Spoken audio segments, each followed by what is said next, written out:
ॐ श्री परमात्मने नमः। श्रीमद्भगवद्गीता अथ प्रथमोऽध्यायः।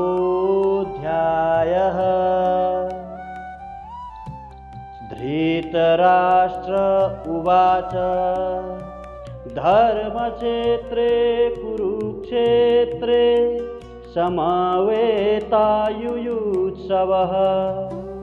मामकाः पाण्डवाश्चैव किम् अकुर्वत सञ्जय। सञ्जय उवाच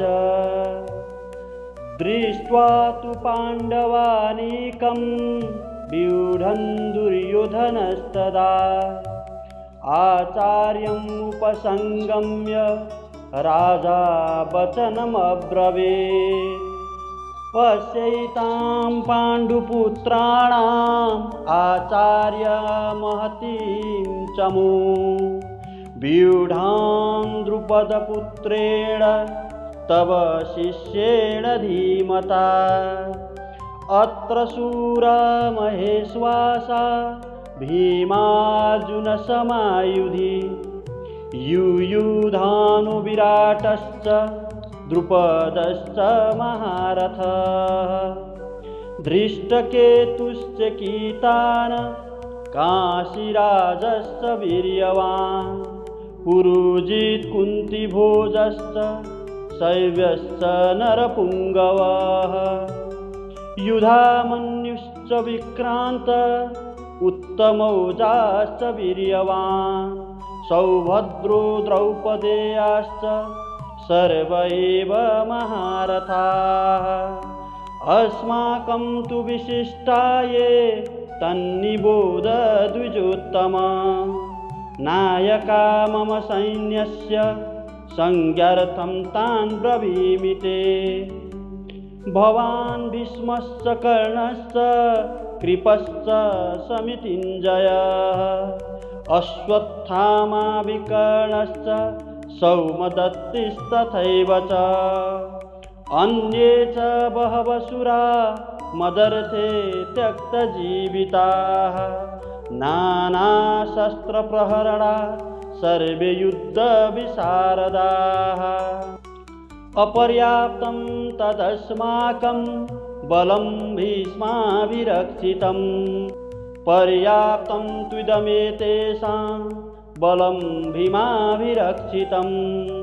अयनेषु च सर्वेषु यथाभागम् अवस्थिताः भीष्ममेवाभिरक्षन्तु भवन्तः सर्व एव हि। तस्य सञ्जनयन् हर्षं कुरु वृद्धपितामहः। सिंहनादं विनद्योच्चैः शङ्खं दद्मौ प्रतापवान्। ततः शङ्खास्तभैर्यश्च पडवानकगोमुखाः सहसैवाभ्यहन्यन्त सशब्दस्तु मूलोऽभवत्। ततः श्वेतैर्हयैर्युक्ते महति स्यन्दने स्थितौ माधव पाण्डवश्चैव दिव्यौ शङ्खौ प्रदत्मतु। पाञ्चजन्यं ऋषिकेशो देवदत्तं धनञ्जयः पौण्ड्रं दद्मौ महाशङ्खं भीमकर्मा वृकोदरः। अनन्तविजयं राजा कुन्तीपुत्रो युधिष्ठिरः नकुलसहदेवश्च शुभो समणिपुष्पकौ कायश्च परमेश्वास शिखण्डी च महारथः। धृष्टद्युम्नो विराटश्च सात्यकिश्चापराजितः। द्रुपदो द्रौपदेयाश्च सर्वश पृथिवीपते सौभद्रश्च महाबाहु शङ्खान् दद्मु पृथक् पृथक्। सघोषधार्तराष्ट्राणां हृदयानि व्यदारयत् नभश्च पृथिवीं चैव तुमुलो व्यनुनादयन्। अथ व्यवस्थितान् दृष्ट्वा धार्तराष्ट्रान् कपिध्वजः प्रवृत्ते शस्त्रसम्पाते धनुरुद्यम्य पाण्डवः ऋषिकेशं तदा वाक्यम् इदमाह महीपते। अर्जुन उवाच सेनयोरुभयोर्मध्ये रथं स्थापयमेच्युत यावदेतान् निरीक्षेऽहं युद्धकामनवस्थितान् कैर्मया सह युद्धव्यम् अस्मिन् रणसमुद्यमे युत्स्यमाननवेक्षेऽहं ययेतेऽत्र समागताः धार्तराष्ट्रस्य दुर्बुद्धेर्युद्धे प्रियचिकीर्षव। सञ्जय उवाच एवमुक्तो ऋषिकेशो गुडाकेशन भारत सेनयोरुभयोर्मध्ये स्थापयित्वा रथोत्तमं भीष्मद्रोणप्रमुखत सर्वेषां च मयेक्षिताम् उवाच पार्थ पश्येतान् समवेतान् कुरुनिति। तत्र पश्य स्थितान् पार्थ पितॄनथ पितामहान् आचार्यान् मातुलान् भ्रातॄन् पुत्रान् पौत्रान् सखीस्तथा श्वशुरान् सुहृदश्चैव सेनयोरुभयोरपि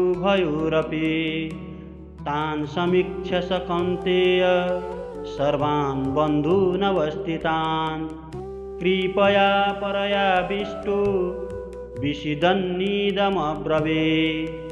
अर्जुन उवाच दृष्ट्वेमं स्वजनं कृष्ण युयुत्सुं समुपस्थितं सीदन्ति मम गात्राणि मुखं च परिशुष्यति बेपथुश्च शरीरे मे रोमहर्षश्च जायते गाण्डीवं संसते हस्तात् त्वक्चैव परिदह्यते न च शक्नोम्यवस्थातुं भ्रमतीव च मे मनः निमित्तानि च पश्यामि विपरीतानि केशव न च श्रेयोनुपश्यामि हत्वा स्वजनमाहवे न काङ्क्षे विजयं कृष्ण न च राज्यं सुखानि च किं नु राज्येन गोविन्द किं भोगैर्जीवितेन वा येषामर्थे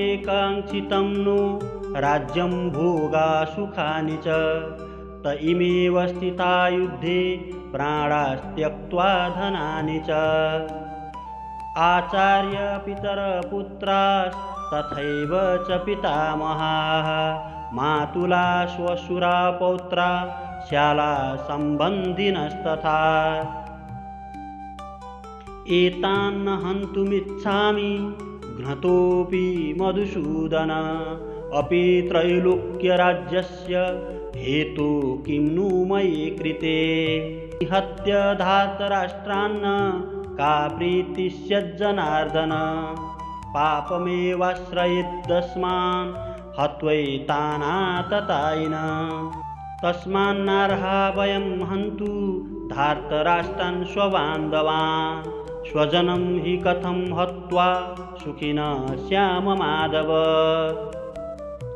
यद्यप्येते न पश्यन्ति लोभोपहतचेतसः कुलक्षयकृतं दोषं मित्रद्रोहे च पातकं कथं न ज्ञेयम् अस्माभिः पापादस्मान् निवर्तितुं कुलक्षयकृतं दोषं प्रपश्यद्भिर्जनार्दन कुलक्षये प्रणश्यन्ति कुलधर्मा सनातनाः धर्मे नष्टे कुलं कृत्स्नम् अधर्मोऽभिभवत्युत